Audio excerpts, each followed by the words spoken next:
Well, welcome back to another episode of The Sound of Healing. I am so honored to have the legendary Audrey Assad here as we as we dive into her beautiful song from her new album, Something More. Audrey, thank you so much for being here today. So Audrey Assad is a singer, songwriter, and pianist known for her poetic honesty and spiritual depth. Her debut album, The House You're Building, was named Amazon's 2010 Christian Album of the Year and iTunes Breakthrough Album of the Year. Over time, her music has evolved beyond traditional Christian genres into a more expansive exploration of faith, doubt, and healing. Her latest release, Feel It All, is incredible, came out this year in 2025, continues that journey with raw, emotional openness and self-discovery. Audrey's work invites listeners into reflection and presence, blending art, spirit, and vulnerability. And she has two of what I think are the best covers in the world. One is the cover of Thank You, the Alanis Morissette song, and the other is The Middle from Jimmy Eat World. If you haven't heard those, go wherever you stream music today and listen to Something More, Thank You, The Middle, and then have fun exploring the rest of her catalog. All right. Yeah. Well, let's listen to Something More. There were so many great songs, and that is one of the many beautiful ones that we decided to focus in on today. So let's listen to it together to get into the vibe, and then we'll talk about it a little bit. Am I kinder than I have been? Am I honest with myself? Am I willing to examine all I've done? Am I tender with what's broken? Am I brave enough to get well? Am I searching for a deeper wisdom?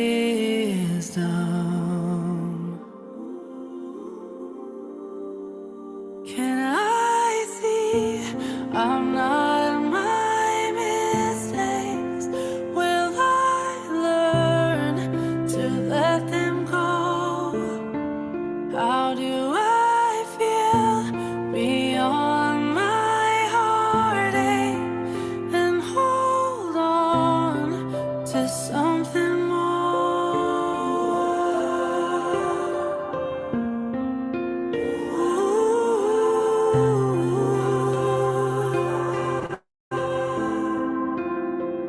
I don't need to know your story. I don't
Fuck yeah, Audrey. That song hits me so deeply. It's so intimate. It's so personal.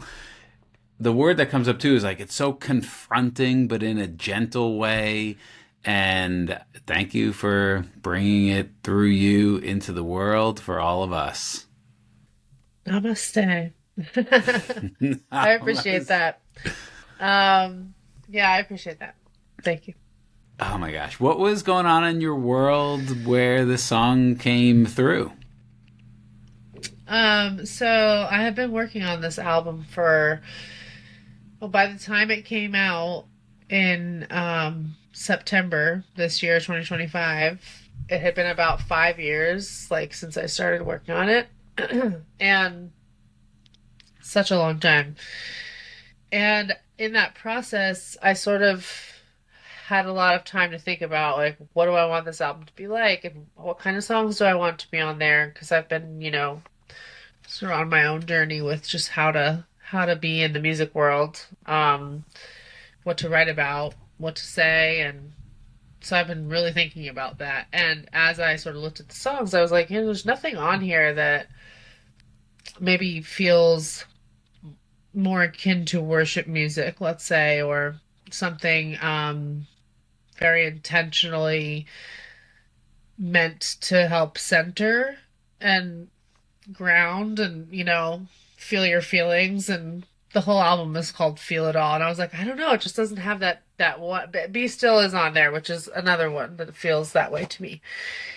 But yeah, so something more was like written to kind of complete the record.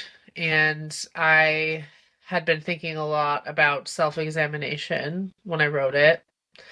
And I have other songs that I've written in the past that are sort of self-examining songs, but I think they have a little bit more of a tone of maybe some just innate shame that I don't think I could really help feeling. It's just kind of part of the soup that I'm in. And I wanted to write something that was a little bit like tough love, but very, very compassionate toward the self. And so that's kind of where that came out of. Well, I guess that makes sense when I felt the word confronting come up. That's that Yeah. tough love, but gentle at the same time. Wow. Yeah, And it what? kind of comes a little bit too for me from my experiences over the years going to like 12-step type environments. Because I've just kind of gone to a few different meetings to see what they're about, and like there's that feels very similar to me, to this song. It's kind of like no frills, like no cushions, like metaphorically speaking, but very, very kind environment. Um, so that's what I was looking for. That's amazing. I've had the same experience in some 12-step environments as well. So let me ask you this: has this been discovered by the 12-step community and like I become don't think so. the anthem theme song? No, I don't. I don't think that's a thing. I don't think they're linked up like that. But yeah, who knows though? Yeah, who Who knows? knows? There's definitely a life and an energy to the song that's making its way around. Thank you. What kind of responses have you heard or seen, or if people share with you on the song? I know the album just came out, Hmm. and Yeah. I mean, there, have definitely been a few, and I think a resounding theme among the feedback has really been that it's sort of unusual or hard to find maybe music that is like spiritual but not religious or not like new age as well, because it's just not the genre I'm in, and I think some people don't, that's not what they're looking for, but they want something that feels spiritual to them in a sort of specific way. And so I think something more seems like that kind of song, you know. It's have like you a prayerful song. yeah, it really is. Have you performed the song live yet? Yeah. Yeah, I Oh yeah. have. Handful of times, yeah, because I played a couple of shows in 2024, like after it was written, sometime in that year. I don't remember exactly when, but it was over a year and a half ago, somewhere 1.5 to 2 years ago. I wrote the song, and then had a handful of concerts last year and have played it. And I definitely feel something, you know, when I sing it that feels like it scratches an itch for me. I don't know the type of the type of song that it is. It feels so centering to me. So I'm glad that it feels that way to other people too. That's really all I could ask for, is that it's communicating. Was it an easy write? Were you like, oh, I need another grounding song? Let me just, or what? did the Um, lyrics just come through? Like, how does that process work? yeah, it was definitely one of those like the ones you're really waiting for in terms of just like so many songs don't come out this way, but this was definitely like it was ripe for the picking for some reason. So I don't remember exactly how long it took, but I don't think it took longer than a couple of hours. It was sort of a pretty quick process writing it. And all I think I started with was like, I know I want it to be like what in Catholicism, where I spent many years, we called it an examination of conscience, where you're sort of taking stock of like your integrity, basically, the state of your heart. And so I wanted to do that. I knew that I wanted to do that, but I wanted to do it in a way that felt less rooted in shame or rooted in some concept of badness, ultimate or original sin, that kind of thing. But still asking, like, have I been honest? Have I been kind? Have I been searching for wisdom? Like, am I doing that? Um, and so the desire to sort of write an examination of conscience that didn't feel rooted in shame sort of birthed the song. Yeah, I love that. I don't know about raised Catholic, but I was in the, I guess, raised Catholic where it was, got confirmed, baptized, confirmed, all that stuff. But yeah, the shame and the guilt is strong in the Catholic tradition. So to have this song and that being your background, but written from a different place, maybe that's why it resonates so strongly as well. I mean, it is so pure and true. And I'm just wondering, like, again, this is going to be the anthem for all the recovering Catholics out there, as they like to call themselves. I don't identify as a recovering Catholic, but Yeah, yeah, yeah. it's a term people use. Let's look at some of the lyrics if you're willing to Sure. you've shared a little bit about them, but just this first stanza, what comes up when I read it, and maybe a certain line that you want to share more about. Am I Sure. kinder than I have been? Am I honest with myself? Am I willing to examine all I've done? Am I tender with what's broken? Am I brave enough to get well? Am I searching for a deeper wisdom? Yeah, it's interesting. One of the things that has jumped out at me several times since the album came out, listening to it, is like the line that it sort of troubles me. I'm like, I kind of wish I could rewrite it. Am I brave enough to get well? Because I'm like, oh, there are so many people that are absolutely not feeling brave.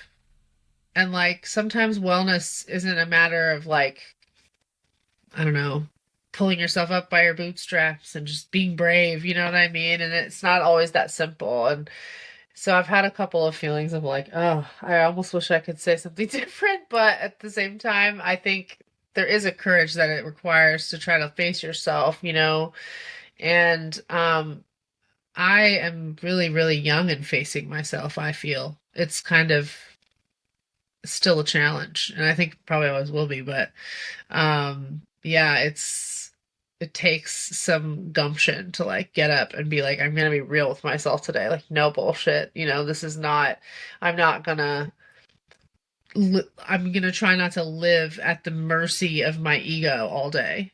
And that's a challenge. It's challenging and it requires effort and bravery. So that jumps out at me too. It's like, man, hats off to anyone who tries to be self-aware and who tries to be whole or to be integrated. That's it's like the deepest work there is.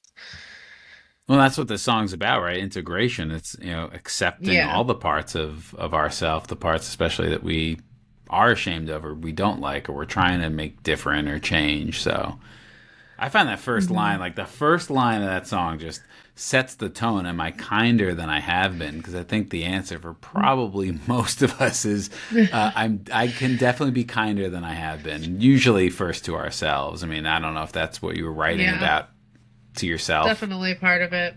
Yeah, I mean, and just to others as well. Just, but either or. I mean, I think that's a huge part of it. What's your self? You could talk about self examination and self reflection and self awareness. Like, what's your process for that? Is it just a moment to moment kind of gauge, or do you journal? Do you have practices to help you Yeah. be more aware? Um, oh man. I mean, I do a fair bit of journaling. Yeah. I would say I don't do it every day, but I do it every week several times, and it's definitely a major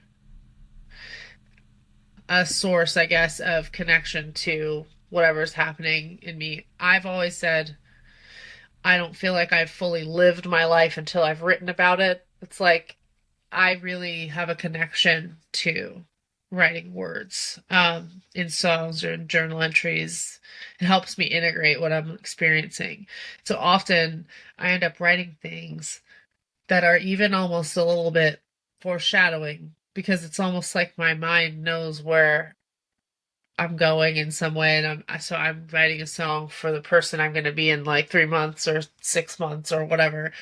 Like the song's unfolded meaning over time, which is so prismatic and magical. And I think probably anybody's songs do that to them as time goes by. They are looking at them from a different vantage point, and I think that's one of the best things about music. It grows with you. That's so funny because in the last episode I did with an artist, they said the exact same thing, and I'd never heard that Yeah. before. Like, I get from a listener standpoint, you hear a song 2, 3, 4, 5 years later, you're different, so how you hear it and experience is different. But from an artist perspective, the same thing. Like, oh, like who I am Yeah. now, and I wrote that, and that's so cool. Yeah. It is cool. It's an ever unfolding thing. So how about the next section? Like, can I see I'm not my mistakes? Will I learn to let them go? How do I feel beyond my heartache and hold on to something more? Yeah. Oh, I mean, I feel like this whole verse is just about my inner critic and sort of my relationship to that. Um, I feel like my inner critic is like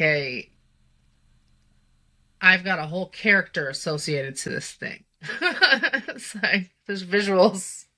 I've named her. I'm like I I live with this person.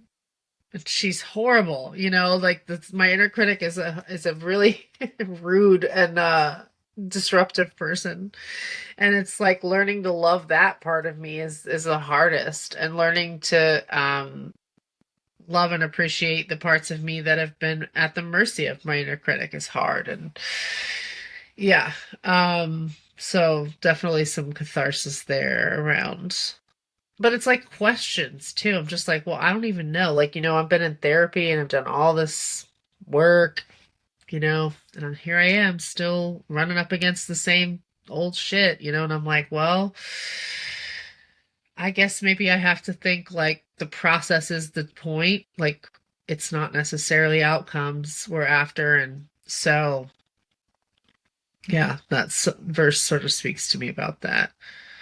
I think that's so honest too, what you just said. Like, the process is the point. I often ask myself this too, as kind of my own gauge. And I was just talking to someone today about this very idea. It's like, well, what if for me, like, what if I'm always gonna be worrying about the future? What if, like, I can't get rid of it? The right mindset won't fix it. Like, it's just I'm always gonna have it.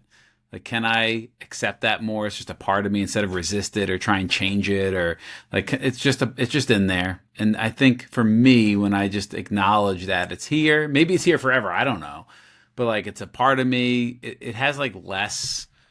For me, it has less strength because I'm like, okay, you're here. I'm not fighting you, and it's not fighting back. Like, when you push something and you push on someone. Yeah. And I think you're also accepting. It's like sometimes we unwittingly think like, oh, maybe if I love that part of myself and accept that part of myself will want to come to the party and like be a great guest. It's like, I don't know if it works that way. Like, the whole thing is, if you're accepting that part of yourself, you're saying, if you never change, like, I still love you and I still accept you, even if you are always like this. And I don't think that's an easy thing to do, actually. You can think it and do it, and then you need to do it over and over and over and over again. It's not one and done situation. Yeah, I think it's another way we try and like trick ourselves. Like exactly what you said. If I love this, then I heal this, then it's gone. It's just another way for us to like get it out of here. Versus what you just said, which is unconditional love, loving without any condition needing to be different, and that is the challenging part. I think for everybody. Can I love this part that's always afraid of everything, always sees the worst case, or is always an asshole or is critical or whatever? Like, can I love myself? That's a part of me too. So, what you're writing is, really honest. And I think that's why the song hits so deeply, is because it's honest. Is there something specific, just curious, when you say, and because the title of the song is Something More, and you say, and can I hold on to something more? Is there anything specific in the something more? I don't know. I have to admit that when I wrote that, I was like, what am I saying? But I sort of had a feeling I was trying to get at. Like, I'm trying to gesture at a feeling that I want to have, which is like not being limited to this myopic view of like who I am, my identity, and like, my little story about how everything works. And like, is there something beyond me that I can hold on to? I don't know the answer to that question. So, like, I know it feels like it. I know that when I feel certain types of connection, I feel something that feels bigger than me. It feels like it's outside of me in some way, but also within me, and the resonance of that. And so, like, whether that's a live music event or a dinner with friends or a prayer or whatever. So when I feel that, I think like, oh, that's what I want to hold on to when I'm like drowning in my self-doubt or drowning in my self-loathing or whatever. So I didn't really know what I was saying at first, but I feel like I understand it a little differently now. Yeah, and even as you're talking more, it's like, oh, you're talking about the heart of the feeling of like an intuition, even if I don't know specifically what the something more is, but there is something more, and I know it, even if I can't put my finger on it. Maybe my finger's not supposed to be on it. And then I was like, oh, I'm asking that question from like my logical, mental, cerebral brain, which like I personally think can literally not know the something more. It's like outside of the realm of its grasp, but it's trying to make it known. Right. And so what you're saying now makes it lands a lot more. This is the tension that births language, though. It's just like the attempt to explain it and understand it, makes sense. But yeah. All right, this next stanza. I don't need to know your story. I don't need to know your name. I don't need to understand you anymore. Just who's the you that you're talking to there? The Lord, God, higher power. You insert deity of choice, really. And so whichever one you thought you had to understand in order to be okay. Whichever one that is, that's the one it's about. I love that. It could be your father. It could be your dad. It could be, really anything that keeps you in that place of just feeling like you got to figure this thing out or you're not going to be safe and okay. And, so. Yeah, this is really like an out of the box message I'm getting, what I'm now that you're sharing more about it, like in the best way. It's like get out of the box of what you thought you knew or what you think of yourself. There's something more out there. Beautiful. That's at least how I'm hearing it. I like that. All right. Next one, we got two more. Can I breathe when I'm anxious? Breathe in deep, breathe in slow. How do I look beyond my weakness and hold on to something more than everything I thought I knew before? Can I hold on to something more? So you're introducing this, which repeats this idea of like breathing. Yeah. Yeah, this is the part where I wanted to keep the format of the examination of self. So can I do this? Am I able to do this? Like, am I kind? Am I honest? Can I breathe when I'm anxious? Because the thing is, like, what I have learned, or I think I'm learning this anyway, is that the feelings that we experience that interrupt us or trigger us or whatever, these more difficult, challenging emotions, like, they get expressed through the body really and felt in the body, and we try to get ourselves out of their or out from under their weight with our minds. It's like, so you do breath work, so you understand what I'm saying. I think that, like, there is a strength and a power in just the most simple of actions that we do every day without realizing. And so if I'm taking stock of myself, I want to be like, have I been taking intentional breaths? Am I moving my body and taking a walk? Like, that's a spiritual discipline, it's an emotional discipline. It's not just something you do with your physical parts. It involves all of the things that make us who we are. And so I think it's become very important to me to retain a connection and to remember to come back to breathing, because I do get triggered a lot and I do dissociate and I do shut down and I do all those things, just like maybe as much as I ever have. But now I have a little bit more of an ability to come back to the breath, to come back to my body. So and it's like, I need that. I am so dissociative, actually. So, so it's kind of like a reminder to myself to just stay here, touch grass. Yes. Yes. And it's in line. Was that what the title of the album, in a way, like when you say feel it all, is that what you're referring to as well, what you just talked about right now? I think it says something about that, for sure. Just trying to, like, accept all, reject none, accept what's here and be with that.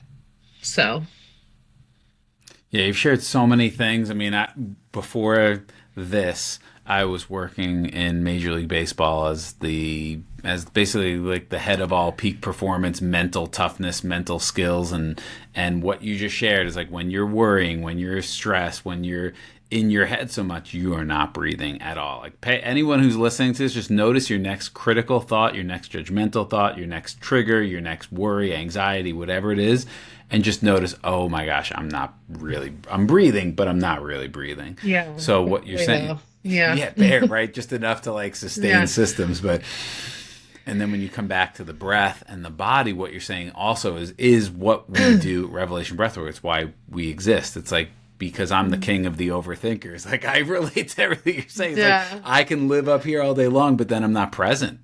And I'm not really Yeah. allowing myself to feel what's there that wants to be felt, because there's wisdom in it. There's information in it. And when I'm up here, I miss it all.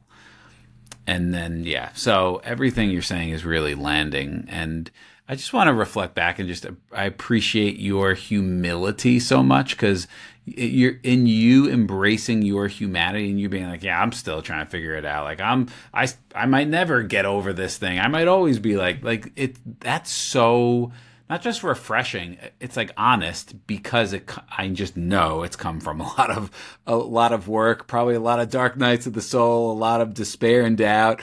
And so like when you are sharing these things, it's real because it's so like you embody it, you live it. And that I think is, for me, that's the most spiritual thing, is to embrace our humanity fully, instead of, a lot of people are trying to use spirituality to get out of being human, instead of, like you said, accepting it's all of it. It's like both ends. Easy to veer into that. So easy to veer into that.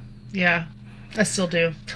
you know, See, there, it's true. there's the humility. It's true, right? I think we all do. Like Yeah.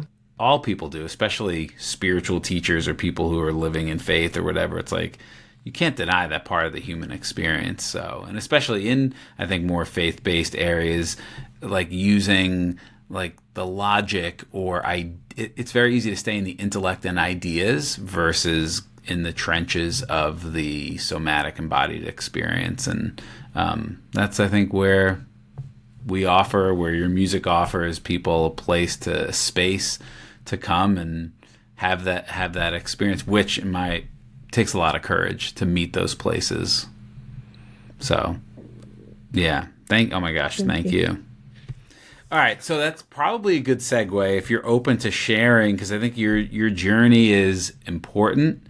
It's a journey that a lot of people are in the process of right now, which is, and just your own journey of evolving from maybe more traditional Christian world and music into something different, and what that's been like for you, both in like, how has that been to step into new territory, to step out of old, and that process. Much like what we were just sort of speaking about, there's sort of I guess, a realization I keep coming to over and over, which is sort of that, like, there is no landing when it comes to spirituality, ultimately. It's just you're floating, you're treading water, you're interacting with it, constantly. And it's a dance for sure. So all this to say, like, I've kind of reached a place where I'm sort of like, man, everything that was in my past, which, was in a very conservative Christian upbringing, and then a long stint in Catholicism, and lots of different phases since then, trying to understand and expand and, let go of it all. Because I have a tendency to fixate, for sure, to hyperfixate on trying to figure it out and understand. And like, I've read all the theology books when I was a Christian, in the way that I was a Christian. It was so about the mind and what I could know. And yeah, I've sort of been like, well, life has taught me that you can't really know much. And so if that's true, then where does that leave me with, all of this? And I have to look back and marvel. I'm like, man, I mean, every little thing that I've been through, that I've believed, that I've preached, that I've deconstructed or reconstructed, it all makes me who I am. And it's all a part of the story that I'm living out, So I feel a lot of acceptance, I think, for having I've gone through a lot of change. But weirdly, it's brought me back in some ways, to feeling more connected to where I come from, in terms of that stuff. So I'm kind of just like, I don't even know what to call what I am, but I feel at peace. I feel like I've integrated where I come from with what I know now, which is that you can't know a lot of things, and it feels like all that can live together. But yeah, I feel grateful for each thing that I've gone through there, for sure. Man, I have so many questions. I'm so curious. Okay, the first one is, and I don't really have these conversations with a lot of people, and I feel like your perspective is going to be just important. When you say Christian, how do you define like, when somebody identifies as a Christian? What's your understanding of that? mean, I think historically speaking, it means someone who follows the belief system of, the general acceptance of what is Christian, which is that Jesus Christ is God, that he was born as a human and was fully man and fully God, and then died and rose again. And like all of that is basically what I think historically Christianity is. It's a religion about Jesus. And so it has all these core beliefs, and there's sort of a small list of ones that are foundational, and I think it's kind of that kind of thing. And I don't think it always means that anymore, but it did for sure. I've had the privilege of getting to know Ruthie Lindsay over a little bit less than a year. I met her this year, an incredible person, woman, soul, and Eric, her amazing partner.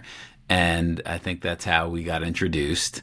And then I shared a little bit about Revelation Breathwork with you, and then had the privilege of giving you an experience of that, and I'm curious what that was like for you.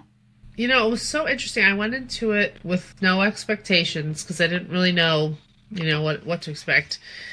And because I also can tend to put a lot of pressure on myself to perform well in these situations, like be a good breathwork student, like do it really good, like make sure you do a great job, that kind of internal pressure. And I was like, I'm just gonna let that go and like try to really relax into the experience. And you had asked me to select songs ahead of time, and so I didn't really know how they were going to be. Now that I've done it, I kind of have more of an idea, but I didn't really know how they were going to be placed or what the pacing of it was going to be. And I found that I went through a great deal of physical discomfort. It was challenging. I was like very challenged actually. And I have like I don't know if this is part of it, but I have like asthma and I have allergies, and it's like breathing, and it's always been a a challenge with nose, and sometimes my nose doesn't open, and sometimes so I was like, woof, this is. And then, the breath went to my head, and I was like, I'm dizzy, I'm lightheaded, So I was getting all the things you said that might happen, they all happened. And I was like, wow, I am working through it. I'm on the edge. I am edging against the boundary of my capacity. But personally, I found that to be extremely powerful, especially when it kind of went into an easier section after we crested the peak or whatever. I felt so relaxed. It was like I wasn't really expecting that. Like I sort of felt like it dropped me into a state of like almost sleep, but not sleep. Just above sleeping. And the song that played, I remember the one that really got me was it's called Go Easy Kid by Monica Martin. And that song always gets me, but man, after having like basically climbed Mount Everest, from that's what it felt like, I heard that song like on a cellular level or something. I heard it more deeply than I had ever heard it. And it was very powerful in that way. And I felt like I carried something from that song, which I already loved, already had a relationship to the words and the melodies and everything, and her performance. But I felt like I took some things away from that song that I hadn't maybe been able to like fully glean from it. And that was a really cool experience. So it was very restful, even though it was challenging. There was sort of I would ultimately characterize it as a restful experience because of where it took me. And like, it's really good to confront the edges of your capacity. It's a rewarding feeling to sort of be willing to, in a safe way, like push yourself, to feel more, to be more open to what's happening. Yeah, that's awesome. Really just, recognize you for it takes courage to show up and do the work when you're at capacity or when it feels like I'm not sure what's going to happen here. but I feel like I'm safe and I feel like I can keep showing up. That's when a lot of the breakthroughs happen. That's when I think we realize how much capacity we have and how much usually we hold. I'm curious, did you go for the primal scream? Did you make sounds? Like, what was your experience like outside of just physical discomfort? I didn't primal scream, but more because I have primal screamed in my life, but I my voice is in a weird spot right now after having a baby a year ago, and like the diaphragm and my throat all feel a little like it's very tied to your pelvic floor, and so I'm kind of like I was in feeling a little protective of just making sure that I didn't damage anything because you can really develop nodules on your vocal cords screaming wrong once or twice, you know. So I was like, ooh, I don't know if I feel just right now where my body is, you know. But I did let out a holler, like a hard holler, which felt great. And that's a timbre that I don't explore much, so I was like, oh, that felt good to yell, you know. Um, and I'm trying to remember if I made other sounds. I mean, I know that I definitely shed tears when Monica Martin came on. I was so emotional during that song. And that felt release, you know, for sure. It was a nice dynamic. Climb, climb, climb, release. It was great. I've had so many people say I love that song. I've heard that song so many times, but I haven't heard it like that Yeah. before. And after I'd never heard that song before. And then when we played it in your session, I'm like, oh, so I've played it several times in our classes since. And I Oh, have a note cool. to reach out to her to connect with her as well. Cause yeah, when you're in that state and you hear those lyrics and the music, it just hits deep. So it's awesome.